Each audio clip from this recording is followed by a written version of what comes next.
Hi, bestie. How are you doing today? I hope you're having a fantastic day. Welcome or welcome back to the Best Friend Book Club.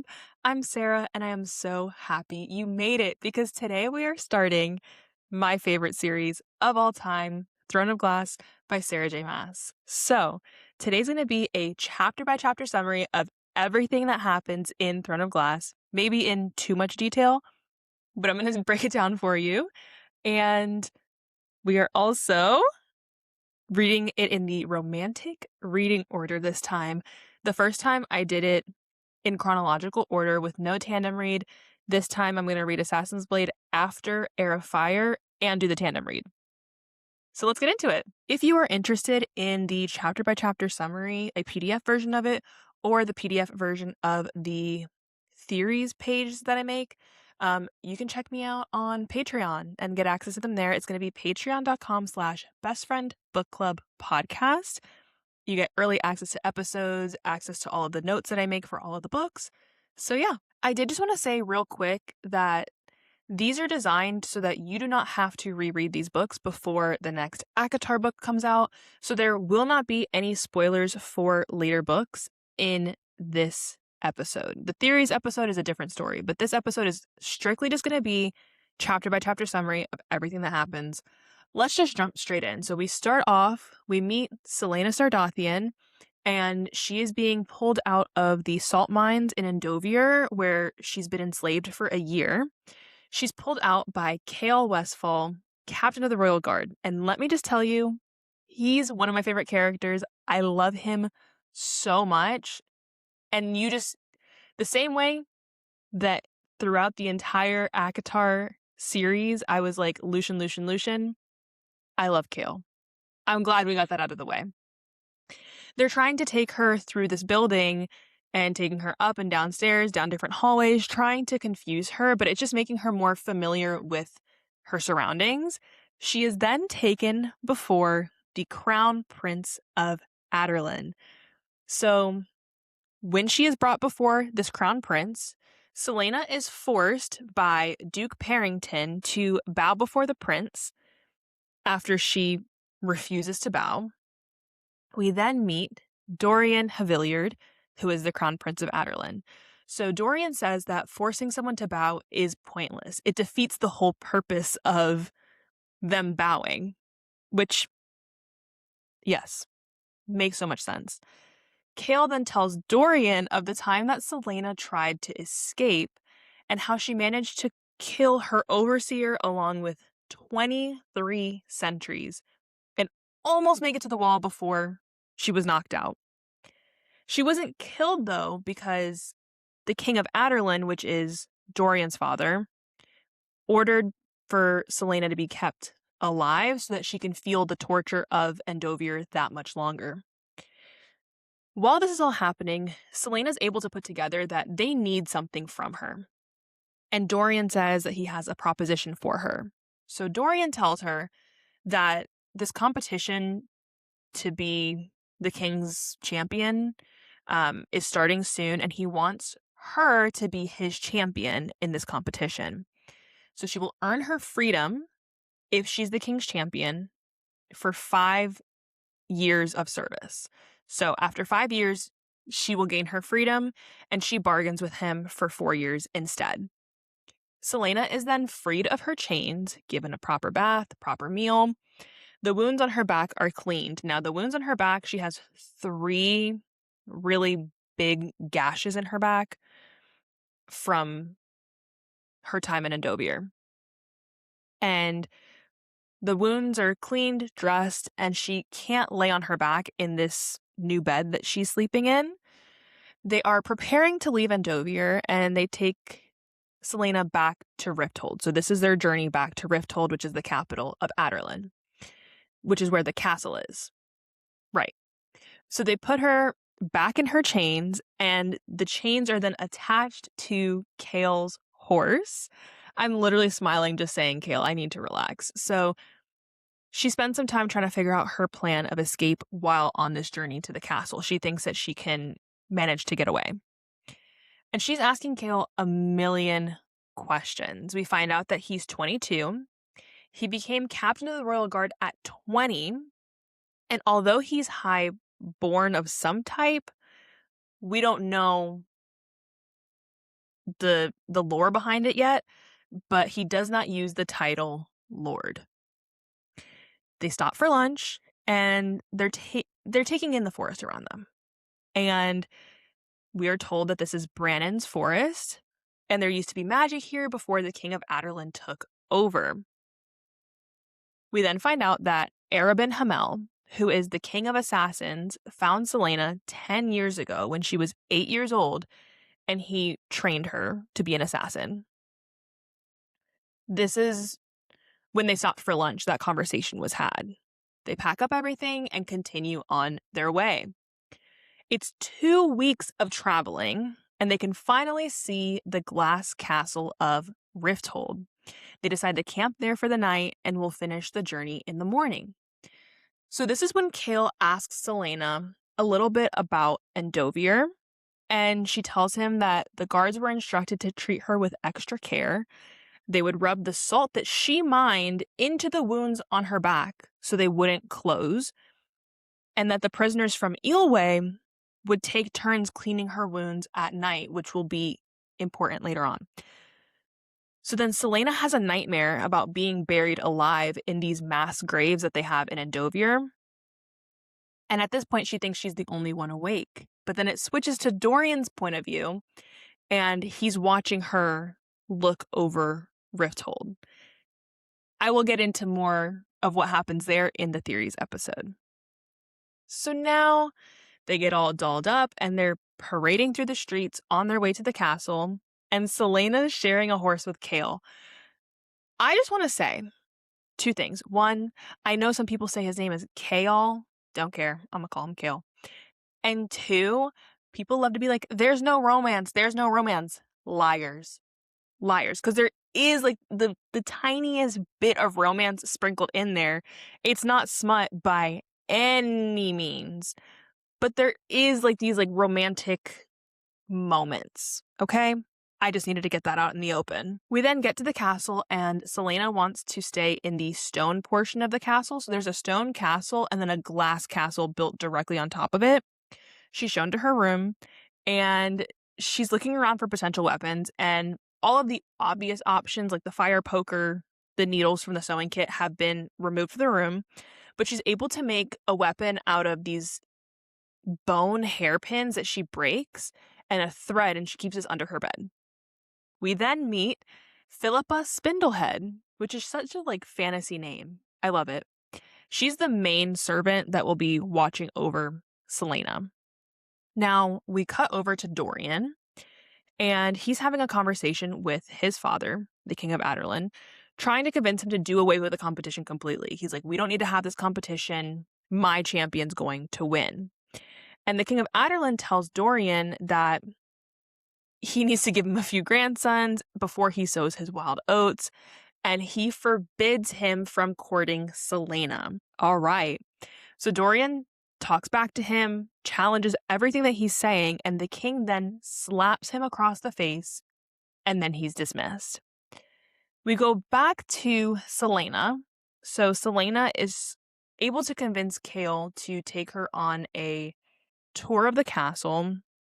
They go into the gardens, and this is when Celaena notices that one of the gargoyles on the clock tower is pointing to a spot that has this strange marking on it. And Chaol says he doesn't know what it is. Let's just move on. So they continue on to the library. He tells her that she can't read any of the books in the library without permission from either Dorian or the king. So when she gets back to her room, she writes Dorian a note and asks him to let her have access to the books. He then writes back and sends 7 books from his personal library for her to read so that they can discuss them. This is so cute. I love that so much. The next day, Celaena is looking out over the gardens, and she sees a woman walking through the gardens with her 2 ladies in waiting. Now, this woman is making it very clear that she's trying to get with Dorian, and she won't let his harlot, and she's talking about Celaena, get in her way. So the people don't know why Celaena's there. They think that Dorian's courting her, and they don't know who she is. Selena ends up throwing a potted plant at them and asks the servants in her room to dress her in the best gown she has. So Selena is all dolled up when Kale storms in and grabs her and takes her before the king. So now all of the champions are in the room with the king. Kale gives her a rundown of how to behave in front of the king. She gets super pale. She seems like something's bothering her about this. And then he reassures her that she's not on trial. This is just the official start of the competition to be the king's champion. And that portion ends with Kale turning to her and telling her that she looks rather pretty today. So Selena then enters the chamber with Kale at her side, and she's able to survey all of her opponents. The king tells them to keep it hush-hush, that they're there to become his champion. He doesn't want it to get out that he's even hosting this to begin with, which, fair. The champions are then dismissed, and Selena is told that she will not be going by Selena Sardothian anymore. She will now go by the name Lady Lillian Gordana. We find out that the lady that was out in the gardens is Lady Kaltane, and she's very clearly interested in Dorian, but Dorian introduces Selena as Lillian, and before he leaves, he kisses Selena's hand simply to aggravate Kaltane. Maybe there was a little bit more to it than that, but he was able to aggravate Kaltane. And then Kale walks her back to her chambers, where he tells her to rest up for the competition to start the next day. So the next day, Kale comes to wake up Selena to get ready for the competition. He takes her to the training area and they spar, while the other contestants all do the same. Kale ends up winning, although Selena thought she had it in the bag, so she really thought that she'd be able to just show him what's up, and she wasn't. But to be fair, she's been in these mines for a year. She's not at the top of her game just yet. We then meet Brullo, who is the weapons master / the head of the whole competition. So he then makes everyone introduce themselves, where they came from, and tells their whole story.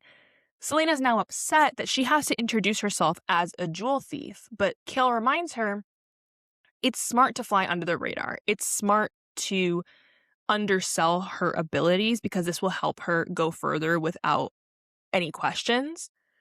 The first thing that Brullo has them do is go on a run. Selena stays in the middle of the pack and then afterwards ends up going back into the woods to throw up. Valid. Kale then joins Selena for lunch, and he tells her that he likes to read the same way her and Dorian do. The next morning, he finds her doing pull-ups in the doorway. So she says just because she's supposed to pretend to be mediocre, she refuses to train like a mediocre champion, which I love that energy. That afternoon, we meet Nehemia, who is with Lady Kaltane. So Nehemia is the princess of Eelway, and she's in Rifthold to learn their language and customs. Selena is able to speak Eelway because of her time in the mines, but they don't know that yet. And Selena basically becomes her translator. Nehemia dismisses Kaltane through Selena, and then she asks Selena to keep her company while she's spending her time in Rifthold. Then we have Kale's point of view, and he's struggling with seeing Selena as this scary assassin who's capable of killing people that needs to be locked up and all of this, and then this girlish side of her that she presents when it's just the two of them eating together and that kind of thing. Ooh, I fear I love him. We then have 4 days pass where Selena and Kale have breakfast together, then they go for a run through the game park, and then they train privately and have lunch together. So they're spending a lot of time together. So it is now the day before the first test, and Kale does not come to her room. They have guards escort her to the training area with all of the other champions. So we find out from Pelor, who's one of the other champions, that Bill Chastain, who's known as the Eye Eater, was found dead. They're instructed to train anyways, and Selena shows Nox, another champion, how to properly throw daggers at a target. Later that evening, Kale comes to her room to tell her I mean, they're just having dinner together, I think, but he tells her that he grew up with Dorian and that Dorian was able to convince the captain of the guard at the time to take Chaol as his apprentice. Chaol then abdicated his title as Lord of Aniel to his brother. So that's where we get the lore from earlier. And then he asks Celaena if she's prepared for the first test the next day. We then find out the next day that the first test is an archery competition. So Chaol pulls her aside and is like, do not show off. Just do what you need to do to pass, but do not show off. We have a total of 5 targets that are at different distances, and the target gets smaller and smaller the further away it is. The last one is 70 yards away. No one's been able to hit the center of the furthest one. Celaena is one of the last people to go. She ends up hitting the bullseye on the first one and then purposely gets them a little off center as she continues to shoot these arrows, but she just can't help herself on that last one where she gets a bullseye. One of the soldiers from the king's army is then eliminated from the competition. So after every test, I don't know if I made this clear, but after every test, someone's going to get eliminated until they're down to 4, and then they all duel. The next morning, Celaena is on a run with Chaol. She stops to throw up, and he's able to see the scars on her back through her shirt because it's all sweaty.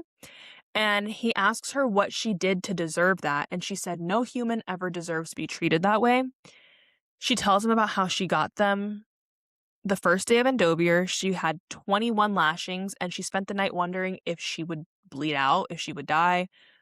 And then one of the other girls, I'm pretty sure she was from Eelway, gave her a tin of salve the next morning. Chaol then asks her if she was ever touched by the guards in Endovier, but she says they were too scared of her, especially because of what she did to the guards that touched the girl from earlier. So then during training, one of the champions, his name is Sven, ends up knocking out a guard and attempts to make a run for it. He has an arrow through his throat before he's able to cross the room. And this reminds all the champions that essentially they need to stay in line and they're not fucking around. We then cut over to Dorian and his mother, the queen, and his mom is telling him she's only getting older. He needs to get married and produce an heir so that his younger brother doesn't end up becoming king. She then gives him a list of all the potential women that are in and around the castle that he could marry. They are of noble blood and able to produce heirs. And she basically tells him he can't marry for love. She's like, you want to marry for love? That's insane. Which is wild in itself. But then he leaves to find Celaena sparring with Nehemia's guards. So he steps in and tells Celaena that Nehemia needs to go back to her rooms and can't be sparring with her. He's thinking about how beautiful Celaena is. He's just a big flirt. I love Dorian. I don't know why I like Chaol so much more than Dorian, but I just feel like Dorian's just such a big flirt. So when he's flirting with Celaena, I'm like, okay. But Chaol isn't a flirt. And so when he's flirting with Celaena, I'm like, okay, wait. Maybe that's a me problem. But Celaena ends up translating for Nehemia, and then now Dorian is going to spar with the princess. So Dorian's attempting to show Nehemia how to properly hold a sword. He's mansplaining right now. And then they're sparring. Celaena is watching them and thinking about how she wants to kiss Dorian. And she hasn't wanted to kiss anyone since Sam. This is all interrupted when Chaol shows up and tells her they can't allow this, has a conversation with Dorian on the side, and then tells Celaena that she needs to return to her rooms. Celaena goes on a mini rant here, but essentially she's telling Chaol that she hates being kept in her rooms. She doesn't want to go back to Endovier, but she hates Chaol most of all. So then we cut to Kaltain's point of view after Dorian left earlier with that whole thing with the list that his mom gave him. She sees Duke Parrington and talks with him. He's kind of courting her in a way, but he brought her to Rifthold, so they're kind of connected. And he tells Kaltain about this list that the queen made, and she's trying to figure out who's on it. And she then suggests that Dorian is in love with Lillian, and Parrington confirms to her that she is not on that list, which makes perfect sense. Kaltane basically suggested that she would sleep with Parrington once she didn't have a chaperone around, which is why he ended up bringing her to Rifthold. But that's her business. Switching to Dorian and Kale. So Kale tells Dorian to keep his distance from Selena. He needs to remember that she's an assassin and can kill him, and he's the prince. And then Dorian asks if he's jealous, but Kale insists that he doesn't even like Selena. I don't even like her. I just want you to be super careful around her. Kale then tells Dorian that the eye eater from earlier, the eye eater's body was missing its innards, including his brain. Very important. We cut back over to Selena. She's alone in her room and she's starting to think about Sam. She plays the piano, pours all of her feelings into the song that she's playing, and Dorian comes and sits down next to her. She didn't realize he was there, so she gets a bit spooked, backs away from the piano, and then she suggests that he leaves, but they end up talking, and he's clearly trying to flirt with her, getting under each other's skin, that kind of vibe. And she suggests she should send for Kale to see how he feels about Dorian being alone in the room with Adderlin's assassin. So she's like, I asked you to leave and you won't. Let me see how you feel about Kale finding out you're in here. So Dorian is teasing her about this secret lover that she has, and he tells him he can leave. On his way out, she tells him that her lover's name was Sam and he died 13 months ago. He wishes her luck on the second test, and then he has trouble sleeping after all of that, and then he burns the list that his mom gave him. I'm not going to make a comment about reading order. We're going to move on. So Selena is in the middle of her second test.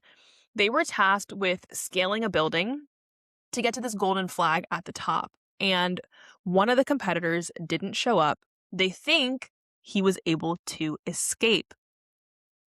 They each got to pick one tool to help them scale the wall, and Selena chose this thing of tar, and she sticks her hands and her feet in it so now she can kind of Spider-Man up the wall.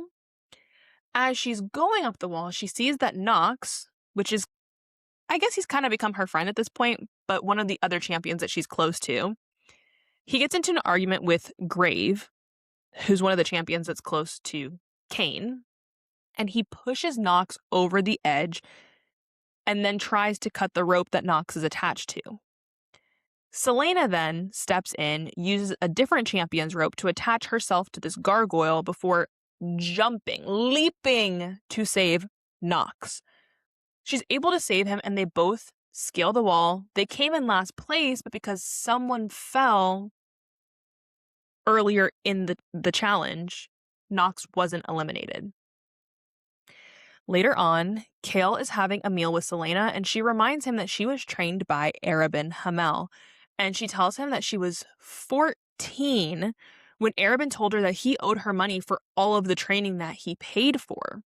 She ended up paying back 500,000 coppers, and apparently he spent it all in 3 hours. Kale and Selena banter a little bit there. He leaves. And then Philippa tells Selena that the missing champion was found dead in the servants' hallway. I believe this is now the second body. I'm pretty sure. 2 weeks pass, and there's 2 new tests. It's a stealth test and a tracking test. She passes both of those. The group is dwindling, and she's starting to wonder if she's even going to make it to the final 4. Later on, Selena has a nightmare about being back in Endovier and being whipped. And Kale wakes her up from this nightmare. I just need to pause right there and tell you, when a character's having a nightmare and the other character comes over and is like, wake up, it's just me, we're having a nightmare. I don't know why I love it so much, but I do. Back to the program. Kale wants to know if Selena is going to be going to the Sam Hewen services, and she says no. Sam Hewen is the celebration of the coming of winter. Dorian ends up leaving the Samhuan service and comes across Selena, Nehemia, and Chaol. He notes how pretty Selena is, although the dress that she's wearing is outdated because all of her servants were at the Samhuan service, so she had to dress herself. He asks if Nehemia is going to the feast, who then asks Selena if she's going. So Nehemia's like, well, I don't know, is Selena going? But Selena claims to have other plans, which Dorian backs up. He's like, yep, you made those plans all those months ago. You gotta go. Suspicious. While this is all happening, Dorian thinks about how he hasn't been able to go to Selena's room since that one night, and he's been wanting to go back, and he wishes he could bring her to this feast. So now it's just Selena, Chaol, and Nehemia. Chaol and Selena are talking about how she's not going to the feast. She says that as her friend, he should either bring her with him or stay with her. And he's like, friend? And they briefly banter a bit, but she's admitting that this is her friend, which I love. Nehemia then asks Selena to tutor her, to teach her their language. And as they're walking through the gardens, they find Cain kneeling and cleaning these symbols that Nehemia tells her are called word marks that are from some ancient religion. That is all we know about that. Nehemia and Selena have agreed that they're going to teach each other their languages. So Selena is going to learn proper Eelway, and Nehemia is going to learn the common tongue. That night, Selena is in her room when she feels this breeze, and that's weird because the windows are closed. So she discovers a passage behind a tapestry in her room. She gathers some supplies and leaves this door propped open while she explores.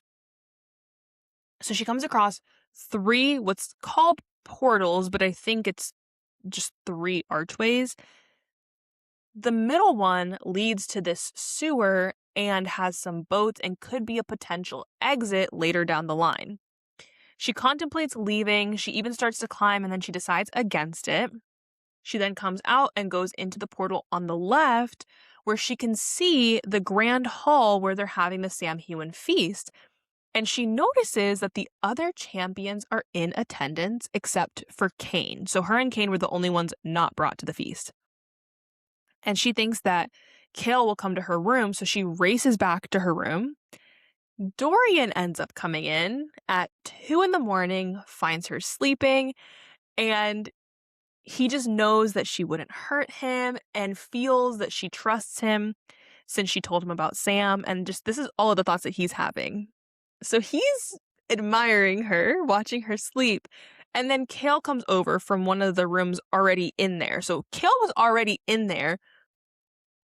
And he grabs Dorian by his arm and he throws him out of the room, and he's locking the door behind him. He's like, you're being ridiculous, whatever. But he throws Dorian out and then locks himself in the room with Selena. So at this point, Selena wakes up and Chaol gifts her one of these rings that apparently were handed out to the noblewoman at the feast.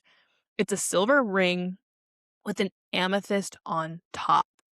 She then falls asleep in her gown, and Chaol covers her with a blanket, all while he's blushing. When she falls asleep that night, Selena has a dream that she's led down to that 3rd door. So she went in the one on the middle and the one on the left. She dreams that she goes into the one on the right. There are word marks all over the walls, and she sees 2 sarcophagi that look like a king and a queen. So she's able to piece together that this is Gavin, the first king of Adarlan, and Queen Elena Galathinius Haviliard, who was the first princess of Terrasin and daughter of Brannon. She also sees Damaris, which is Gavin's sword. Elena then appears to her almost like a ghost, kind of, but she's solid. She's able to talk to Selena while Gavin distracts the gargoyles that guard the portal between their worlds. And she tells Selena that she needs to destroy this evil that dwells within the castle, and she must win the competition. And that the people of Aurelia need her as the champion because she understands them. After all this, Elena gives her a necklace that will protect her and tells Selena to run. She wakes up in her bed, puts the necklace on and is determined to win the competition and get rid of whatever this evil is, meaning this thing that's killing the champions, because she doesn't want Nehemia, Kale, or Dorian to get hurt. So the next morning, Kale comes into her room and asks her where she was the night before, and then tells her that Xavier's body was found that morning and it was half eaten. So he's almost asking her in a way that's like, what were you doing because someone else was murdered? But also, do you really think she ate that body? Be so serious, Kale. She ends up going down to the tomb to think about what she needs to do. She then decides to go to the library, and on the way, she sees Xavier's body and his brain is missing as well. So then we cut to Dorian and Kale. They're sparring and then asking each other about being in Selena's rooms. What were you doing there? What were you doing there? That kind of thing. Very the Spider-Man pointing at each other meme. And Kale wants to know how long Dorian has been going to Selena's rooms, but Dorian says it isn't what it looks like. It was only the second time that he's gone. Kale then tells Dorian that he put extra guards outside of Selena's door after that body was found. And Dorian wants to know if it's to protect Selena or to keep her in. Kale's response is maybe a bit of both. Very interesting. They both go back to their rooms afterward, and Dorian has this entire tower to himself, which he describes as feeling empty today for some reason. Selena is then walking near the clock tower with Nehemia, and she tells her about the word marks found around Xavier's body, how his brain was missing, as well as his internal organs. During their walk, they're interrupted by Cain and Varen, which is like basically his lackey. Cain calls her the prince's lapdog as well as Nehemia's lapdog, and he basically tells Selena that he knows this whole Lillian thing is an act, and he tries to get her to hit him, but Nehemia ends up pulling her away. We then cut to Kale and Dorian. So Kale invites Dorian to watch Selena train, and then Nox joins her, and she starts showing Nox how to do some different moves. Dorian ends up getting frustrated and leaving. At this point, Kale is talking about how he knows jealousy when he sees it. So this is the first inkling that Dorian is feeling a little jealous about Selena. A few days later, Selena is in the library with Kale, and she's researching word marks and word gates, which word gates can be opened by using word marks. She finds a book in her stack that she did not put there. It is called The Walking Dead. Apparently it smells like dirt, and she thinks that she hears an animal noise. Then she thinks she hears it again, and it's just Kale dragging his knife on the floor to scare her. I do think that first time she heard an actual noise, and the second time was just Kale. When she's back in her rooms, Selena is attempting to play the billiards table, and she gets frustrated. She screams at the ball, bites the cue, and Dorian has been there watching this all happen. That's embarrassing. He pokes fun at her a bit and then offers to show her how to properly play, and he admits he's pulling the oldest trick in the book when he scoots in behind her, puts his hands over hers, and shows her how to properly play. I respect the hustle. I respect it. They end up playing until 2 a.m. He orders dessert to their room. Well, to her room. And then they collapse into these chairs. They talk briefly about the murders of the champions, and Selena ends up falling asleep. Dorian, once she's asleep, he wishes that she would tell him everything about her because he wants to know it all. He ends up waking her up, guiding her to her bed before blowing out the candles and leaving. Can I just say something really quick? Not once in this entire book is it mentioned that teeth are brushed. Ever. It is never mentioned that teeth are brushed, and I don't know if that's just like a me thing, but I'm like, she fully wakes up and just has full conversations with people, and I'm like, did you not brush your teeth? Or like this, eats all this chocolate cake and then just goes to sleep. I'm like, didn't you brush your teeth? I don't know why it bothers me so much. But getting back into the book, the next afternoon, there's yet another test, and this one is sparring. So all of the losers go against each other until Brullo decides who is going to go home. Selena is matched up with Varen, who is talking so much shit about her with Cain. And she ends up beating him without even taking her sword out. And it was it was delicious to watch. Well, I guess read, but I felt like I was watching it. When Selena is back in her rooms, she's really missing Sam, and she says that she knew he always had her back, whether she wanted him to or not. I'm not going to get emotional. We then cut to Caltaine, who's at court with Queen Georgina, which is Dorian's mom. And she's consistently complaining of a terrible headache. And she's talking about the queen a bit. Well, she's talking with the queen, who wants to know more about this girl that she keeps hearing about, which is Lillian/Selena. And Caltaine pretends to not know who she's talking about. And the queen is making it clear. She's making it clear that she's only interested in the information that Caltaine can provide to her. So once Caltaine doesn't have information, she's not interested in her. She does say that she wished Caltaine met Dorian before she was with Parrington. And obviously, Caltaine thinks the same because she wants Dorian. But Caltaine insists that Dorian still wouldn't have given her the time of day. I guess we'll never know. Selena is then practicing archery with Cale, and she tells him that Cain knows her true identity. Parrington was the one that told Cain, but none of the other champions know that she's actually Selena Sardothian. They're interrupted by 2 guards rushing in and tell Cale that he needs to come immediately. They have found another body. So Cale decides to take Selena with him, and they discover that this is the body of Varen. Selena is able to kind of investigate the scene and come to the conclusion that Varen was alive when he was ripped to pieces, and that whatever attacked him was able to sharpen its claws on the stone. I think Achilles tendons were cut. The backs of his ankles were cut so that he wouldn't be able to run away. Crazy. Dorian then comes to visit Selena in her rooms later on and tells her about this dog that he has that gave birth to a litter of puppies, and he's upset that they're all mutts. He then wants to know more about her, asks her to play the piano for him, and then they kind of do the question for a question thing that we've seen before, and he asks her why she likes music so much. And Selena then asks him why he isn't married yet.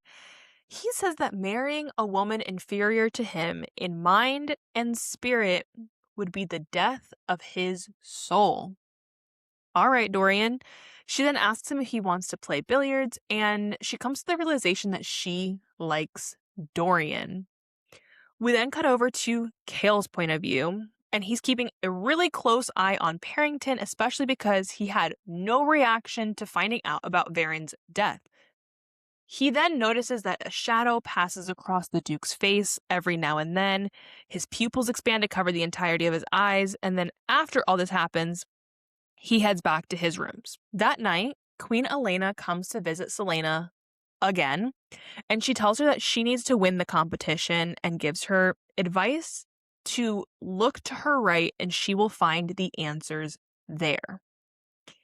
The next day is the test, and 2 days prior to that, they found another dead champion. It's nonstop. This test is poison, so they have to put the goblets in order from least to most poisonous and then drink the one that is the least, or they think is the least poisonous, and they have the antidotes on standby. She's having a hard time with these last 2. She looks to her right to find Pelor from earlier. He's the assassin who claimed to be the most trained in poisons, and he shows her the right order for the last 2, and they are the only 2 people who pass the test. Later on, Selena and Nehemia are taking a stroll through the castle after their daily lessons, and Nehemia is picking up on the common tongue a little too quickly, but good for her. Nehemia takes her to the kennels where they find Dorian, and he shows her all of the puppies. And there's this 5th one that he says doesn't have a good temperament, so they're just going to kill it. And she insists. Selena's like, no, that's not happening. I don't want this killed. And he says that if it pleases her, then he won't have that dog killed. Well, if it pleases her. Nehemia and Selena then leave, and Nehemia asks her if she likes Dorian. And she points out that she thinks Dorian likes Selena, but Selena denies all this. She's like, no, that's not what's going on. On her way back to her chamber, so after she's separated from Nehemia, Selena comes across Cain, whose eyes are really wide, and he's squeezing his own throat as if silencing the words that are going to come out, and he starts running away. While this is happening, Selena notes that he's put on about 10 pounds of muscle, and he's running faster than he should be able to. She ends up closing herself into her room after that, and is just like, I need to not even think about it. So we cut over to Caltaine, and she's rushing to get ready because Parrington unexpectedly showed up at her door, and he said that he came to check on her because she missed dinner. She missed dinner because her headaches are so bad, and she's smoking opium to help with the headaches, and she's trying to change her clothes because she doesn't want him to smell that she's been smoking. She tells him about her suspicions of Lillian being disreputable, and that some of the nobility don't think that she's a worthy champion for anyone at the court. So we cut to Selena, and she's reading a book in her room when Nehemia comes in crying, holding a letter. So Nehemia just found out that 500 Eelway rebels, including women and children, were killed by Aderlin's armies. And Selena holds her while she cries. So after Nehemia leaves, Selena's in her room, and Philippa brings her a tea to help her with her monthly pains. Shout out to Sarah J. Maas, because she will put a period in a fantasy novel, and I just appreciate it, okay? Selena is then visited by Kale, who seems like he's about to ask her something, and then she keeps trying to interrupt him and be like, Kale. And then she's trying to interrupt him to tell him that she's going to throw up, and then she just ends up throwing up. He seems really concerned about her. He's like, what's wrong? And when he finds out that she's on her period, he immediately excuses himself. He's like, I gotta go. So then Dorian comes in to visit. He's clearly trying to get some reaction out of her. He's trying to play cards with her. He's trying to, I don't know, cheer her up a little bit. And she tells him to go away. She feels like dying. And he says, no fair maiden should die alone. Dorian sees that she's reading a romance novel, and she lies to him and tells him that she asked Kale to read it, and he said no. So Dorian takes it so that he can read it. And then Dorian says that Selena must hate him because of all the things that his dad has done, and kind of vents about that for a little while. He tells her about the masked ball for Yulemas and that she can't go. Before he leaves, though, he kisses her on the cheek, wishes her goodnight. She then wonders to herself if Kale was going to ask her to the ball, and that's kind of what she interrupted. So now Kale is watching Dorian and Selena as they weave through the hedges, and he's thinking about how she was sent to Endovier at 17, and he doesn't think he would be able to survive Endovier today, being 22. Then we cut over to Selena and Dorian walking through the gardens together, and this is when we find out that there's only 6 champions left. He notices her necklace and asks if it was another gift from the same person who gave her the ring, because he doesn't know that it was Kale that gave her the ring. He then tells her the story of the Eye of Elena and says that her necklace looks very similar. It must be some type of replica. Later on, Selena's in her rooms, and she's trying to read her book. She gets spooked by Philippa coming in. The book falls behind the bed, and she takes a candle to go find where the book went, and she sees that there's word marks drawn all underneath her bed. She gets totally freaked out. She cleans them up, and she heads to the library. Now, when she gets to the library, she finds Nehemia reading a book that is technically beyond her abilities in the common tongue, so she should not be able to understand the words that she's reading. When confronted, Nehemia says that Selena is just as ignorant as the other people in the castle. So now Selena thinks that Nehemia is the one behind the champions' deaths. So Selena wakes up the morning of Yulemas to find a bag of candy next to her bed. She absolutely tears through it, and then Philippa comes in to help her get ready for the service. She comes back to her room to find Dorian waiting there for her. We find out that he gave her this bag of candy, and he brought her another gift, which is a puppy, the puppy that she asked him not to kill. She thanks him and then says that she wants the puppy to be trained. She's like, if I'm training, that puppy needs to be training, and gives him this long list of all the things that the puppy needs to know how to do. She then gives him a kiss on the cheek to thank him, and he starts babbling a bit, doesn't really know how to act, and says he'll see her later and leaves. She then starts to think that Nehemia might unleash whatever creatures that she controls at the ball as revenge for the Eelway rebels. So Selena's like, maybe I should go to this masked ball just to protect Kale and Dorian. Okay. She's then walking to the temple with Kale, and she's wondering to herself why he never jokes with her the way Dorian does. And she starts to think maybe Kale doesn't even find her attractive, which kind of bothers her. Selena and Cole? Nope. Selena and Kale end up attending the service together, and they both end up falling asleep. She falls asleep on his shoulder, and then he, leans the head over, you know. And they wake up when it's time for the procession of the gods at the end, where these 9 children are given symbols of the gods that they have to pass out to some people that are like in the congregation, and they're all blindfolded, so they don't know who they're going up to. The child that represents Deanna, who's the goddess of the hunt and maidens, gives Selena a golden arrow. Later that day, Philippa helps get Selena dressed up in this gown with this matching mask, and they pretend that she was invited by Dorian to the ball to get the guards to escort her there. When she arrives, Kale immediately grabs her, takes her to this shadowy alcove, and tells her this is a terrible idea, but ultimately lets her stay. Selena ends up standing with Kale and watches Nehemia to see if she's going to do anything. Nehemia briefly talks to Selena and then ends up leaving the ball. So Selena tells Kale that since he's frowning at everyone, no one will want to dance with her. She then asks him if he would want to dance with her, and he goes, "With you? No." Rude. He then reminds her that he's captain of the guard and he's not necessarily a catch as far as nobility goes.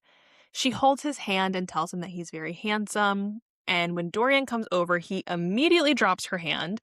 Dorian asks her to dance and tells Kale to take the night off.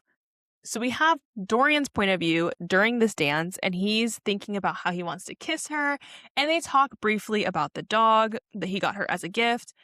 They continue to dance, and they're not changing partners, which is pissing off the other ladies at this ball. We then switch over to Kale's POV, and he's watching them dance, and a courtier comes up to him and asks him if this woman is with Kale, and he says no. Then he asks, is this woman with Dorian? And Kale says no, and the courtier says, it looks like Dorian's in love with her. But Kale notes that, well, okay, so this courtier, his name's Otho, that he didn't know any attachment on Selena's side and that Dorian will eventually be heartbroken. I think he's reassuring himself. Okay, she doesn't return the feelings, but Dorian's gonna get his feelings hurt. And then with that, Kale leaves the ball. We switch over to Kaltane, and she's pissed watching them dance together.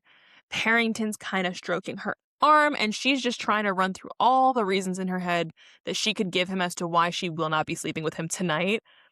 And she thinks to herself that Lillian needs to be eliminated. So Selena is then escorted through the servants' passages back to her room, where we find Dorian waiting for her.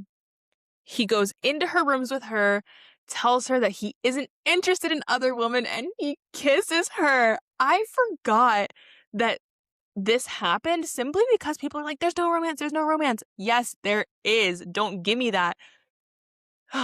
The way I was like squealing reading this. And then once she remembers that she's kissing the crown prince, she pulls away and goes to bed. So from Dorian's point of view, he's determined to find a way to make it work with her. From Kale's point of view, he's in the gardens watching Selena waltz by herself on her balcony. It says that she's so lost in her dreams, but he knew her thoughts weren't of him. Sad times, man, sad times. The next day, she wakes up at 1 p.m. to her dog licking her face. Dorian comes in and asks if she's named the dog. She decides on the name Fleetfoot for whatever reason. He then apologizes for being too forward with her the night before. He's kind of teasing her. And she gets up to change, and he says that her scars are awful, and they kind of talk briefly about that. Now we are with Caltaine and Parrington, and they're walking through the greenhouse, talking about Lady Lillian, and this is when Parrington tells Caltaine about everything about Celaena's true identity. So Lillian is not Lillian. Lillian is actually Celaena. They come up with this plan to poison Celaena during the toast for the champions before the duel to make it easier for Cain to kill her. Later that night, we're now with Celaena again, and she's reading, comes across this information about how to summon a creature called the Ritterak, and it basically says that the beast will grant you the victim's strength in exchange for the victim's life. So she's wondering to herself if Nehemia is capable of all of this, and then pieces together that this monster has to be using the tunnels under the castle to get around.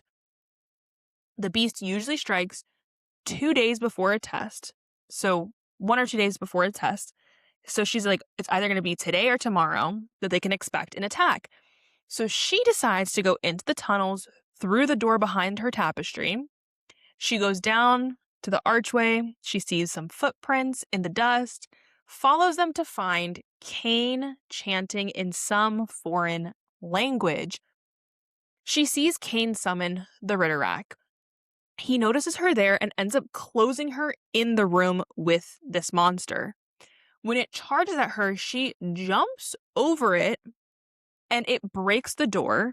She then leads it to Elena and Gavin's tomb so that she can get Damaris. She then uses Damaris, which is Gavin's sword from earlier, to kill the Ritterak, but it did end up biting her in the process, so now her vision's going blurry. She's kind of tweaking out a little bit. She's able to get back to her room, and as she's losing consciousness, who shows up but Nehemia? And she takes her into the bathing chamber, strips her down, is speaking in a language that Celaena doesn't understand. Word marks are covering her arms, and then she completely blacks out. So now, when Celaena wakes up, Nehemia's like, where'd you get that bite from? Immediately, no good morning. Where'd you get that bite from? And Celaena tells her the truth of her identity. Nehemia gives her the new name Alentia, which means spirit that could not be broken. So Cale and Celaena go for a walk together later on where she debates telling him about Cain. He tells her that he has faith she will win this competition, and he then asks if she knows what she's getting into with Dorian. She then spars a little bit with Cale, and as they leave, they see the king of Aderlin. They bow to the king, and the king is inspecting Celaena a little too closely while he walks, and she's shaken up by this and starts to seem a little distant to Cale. So when we cut to Cale's point of view, he read the reports of the king's trip, and everyone who went with him died, except for him, obviously, which is super suspicious. He claims that some rebels poisoned their food, but that still doesn't make a whole lot of sense. And Cale says it feels like something is brewing, and he needs to focus on Celaena winning this competition. So we cut back to Celaena. The champions are sparring the day before their final test, and Celaena is matched up with Nox. He notices this new scar on her hand and asks her what she knows about these attacks. She tells him a few things so that he's able to piece together that she is Celaena Sardothian. She warns him that if she were him, she would leave the castle. Later that night, Nox leaves the castle. We don't know how. We don't know any details other than Nox is no longer there. We then get a quick little passage from Caltaine's point of view. She smoked opium again for her crazy headaches, and she's walking through the halls, and she's talking about how they stretch around her. She sees a figure of a man that has darkness around him. She hears wings beating, and she sees Cain, and as she continues to walk, she's hearing these wings flapping. We then go to Dorian in Celaena's room where they're playing chess together while they hold hands, and then it cuts to hours later. It says that they spent hours kissing and talking and kissing some more. And she wanted him to stay the night, but she didn't want him to potentially be hurt by the Ritterak if it came for her. Celaena is honestly so selfless. Like, she is so worried about the people around her, and I love that. But Celaena then seems to have some type of nightmare, but she wakes up and finds out that the final test has been canceled and she will be dueling against Kane, Renault, and Grave the next day. So she has made it to the final 4. And the test was canceled, I'm pretty sure, because Nox left. So now instead of 5, there's 4. We then have Dorian out hunting, and he's thinking about Selena and how she makes him want to be a better man. And he's worried about her dueling the next day, and he can't imagine being with anyone but her. So all that to say, Dorian is down bad.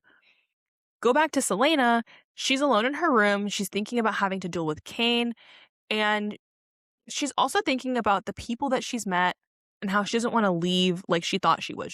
She thought she was going to want to hurry up and get out of there, but now meeting Kale, Dorian, Nehemia, she doesn't really want that anymore. So then Kaltain's point of view, she's putting poison in Selena's wine glass before her duel with Kane.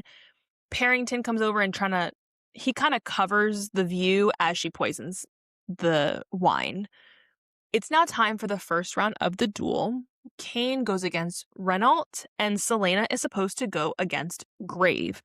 So Kane wins the first round in 3 minutes, and Selena's getting ready to go against Grave. Kale offers Selena his sword to defeat Renault, and then ultimately Kane. But then Nehemia shows up, and she's like, here, take my staff, which Selena ends up taking because of the symbolism of she wants Selena to use an Eelway weapon to defeat someone from Adderlin. She ends up thanking Kale for making her freedom mean something. He holds her hand until it's time for her to battle against Grave. So, did I say earlier that she was battling Renault? No, Kane's going against Renault. She's going against Grave. Selena ends up defeating Grave in 2 minutes. The king then calls over Kaltain to give the last 2 champions some wine. So this is Selena and Kane. And Selena doesn't really get a break before it's time to start battling Kane. She then starts to feel the effects of the poison that was put into her wine while she's fighting Kane. The poison that was used is called Bloodbane. So we get Dorian's point of view, and he can tell that something's wrong. He wants to step in, but he knows that if he does, they'll probably just call Kane the victor. And so he doesn't want to take that away from Selena. We then get Kale's point of view, and he hears Kane talking about Selena's parents, which seems to strike a chord with her and how her parents died and all this. So then back to Selena's point of view. I'm sorry, we're jumping around a lot. And she thinks she's hallucinating, going back and forth between this world and this like shadow world.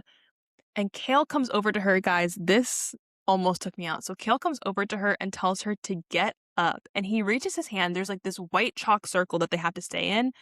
And he reaches his hand so it's just outside that barrier. And hers is on the other side of the barrier. And he keeps telling her, get up. And I love him so, so much.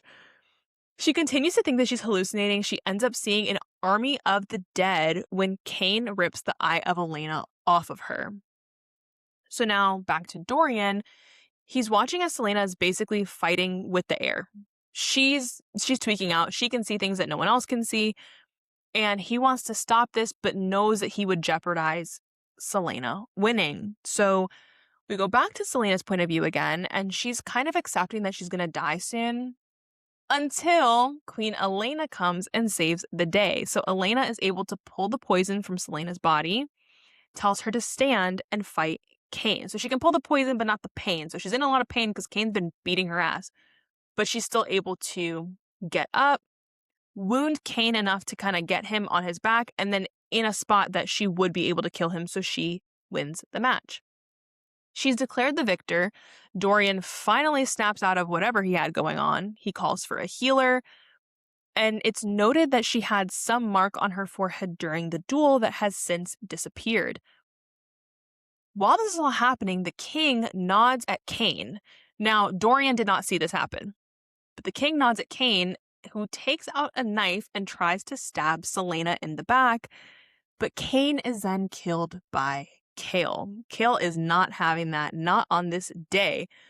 So Kale immediately asks, what have I done? Like, he kills Kane and then immediately is like, oh my gosh, Dorian then carries Celaena to her room to be seen by the healer, and Dorian's thinking about how he thinks he's in love with her and nothing will keep him from Celaena. We then get Kaltain's point of view, and she's confused how Celaena's not dead.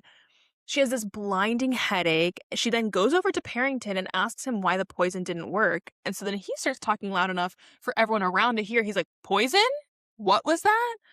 Calls over the guards, tells them to remove her, take her to the dungeons for poisoning Celaena. So now Dorian's point of view later on, he goes to his dad and asks if Chaol is going to get any type of punishment for killing Cain, which the king says no. And then Dorian then swears that this assassin means nothing to him. He wants to know what the king plans to do with her, but he knows now that he kind of gave away his cards and that Celaena does mean a lot to him, and now his dad knows that. They briefly talk about Parrington wanting to use Nehemia as basically a hostage to get Eelway to cooperate. And the king asks Dorian how he feels about that. Dorian's not fucking with that at all. He thinks it's a terrible idea. It's just going to lead to the other nations kind of banding together against them. While that's happening, Nehemia comes to visit Celaena. And Nehemia says that she was able to save Celaena's life that day. This was the day before, so this is now one day after that whole duel happened. She tells Celaena that she's able to see what others normally cannot because of the gifts that she has. So she was able to see that what Celaena saw and what she was fighting. Nehemia then reveals that she was the one drawing the word marks under Celaena's bed and that they were for protection. And she would use word marks to send the demons that Cain summoned back to the world that they came from. Nehemia was also the one to open a portal to let Elena come through to save Celaena. And Nehemia reveals that she mostly came to Rifthold to act as a spy, to see what the king was doing. She knew their language the whole time. All of this. She then gives Celaena back the Eye of Elena. Elena. Dorian then comes to visit Celaena and is being really, really hard on himself for not stepping in to save her. And he's thinking about how Chaol got next to the fighting rink and was like, get up, and Chaol was encouraging her, and he even offered his sword. Dorian then lays in the bed next to her, and she asks him if he thought she would win when he first got her from Endovir, and he's like, I wouldn't have gone all the way out there to get you if I didn't think you would win. We're now with the King of Adarlan and Duke Parrington, and we find out that they were using these rings to manipulate Cain physically and Kaltain's thoughts and emotions. And that's why she was getting all these headaches. That's why Cain was doing what he was doing. They end their little meeting with the king being like, hey, Parrington, chill on suggesting that we use Nehemia because it's attracting too much attention. Then a week passes and Chaol comes to check on Celaena finally. She thanks him for killing Cain, and she says that the first kill is hard. And the reason Chaol's struggling so much is he's like, that wasn't hard. It was not a hard decision to kill Cain, and that's what's bothering him so much. They embrace each other, and Celaena says that she would be content to stay there and let the world fall apart around them. Okay, and then this is interrupted by Dorian, who comes in and asks what's going on. So then Chaol immediately leaves. Dorian tells Celaena that she is to sign her contract tomorrow, and he kisses her, but Celaena backs up. She decides to break things off with Dorian because she says that she has enough secrets. She doesn't want to add this secret relationship to the mix. So he was like, we'll just keep it a secret. She's like, I got enough secrets. He's clearly bothered by all this, but he just says, as you wish, congratulates her, and leaves. Later on, Chaol comes to Celaena's rooms looking for Dorian, and he's like, well, he's usually here around this time, and Celaena's like, well, you don't got to worry about that. He won't be coming around here much longer. She tells Chaol that she ended things with Dorian, which makes Chaol feel better that he doesn't have to worry about the repercussions of that relationship. They toast, and Celaena says to 4 years until freedom, and Chaol says to you, Celaena. When Celaena is dreaming, she goes down to the tomb to see Elena, and Elena is happy that she's now the king's champion, tells her that this is the best place for her to be right now, and that she will always watch over her. It is then time for Celaena to sign her contract. The king tells her that if she's caught, she needs to deny any affiliation with him, that she does not know that man. And he tells her, he goes to her so that no one can hear, and he says, if you do not return from your missions that you're sent on, I will kill Kale. If you don't return after that, I'll then kill Nehemia. If you continue to not return, I will kill Nehemia's brothers and then her mother. So he's just listing everyone who's gonna die because she doesn't come back from her missions. She then signs her contract and leaves with Kale. And he asks her if she's happy now. And he says he likes the sound of Selena Sardathian, the king's champion. And then he asks her, well, do you want to know what your first mission is? And her response is, tell me tomorrow. And that, my friends, is a chapter by chapter summary of everything that happens in Throne of Glass by Sarah J. Maas. If you have listened this far, you can either DM me or comment it on my most recent post. Today we're going to do the 2 theater masks because that's the closest to a masquerade mask emoji, I think.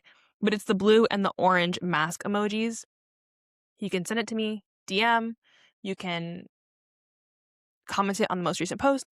But if you want to connect with me on socials, I'm on Instagram at bestfriend.bookclub for the podcast, at simply serotonin, SARATONIN on Instagram. That's my more bookish lifestyle stuff.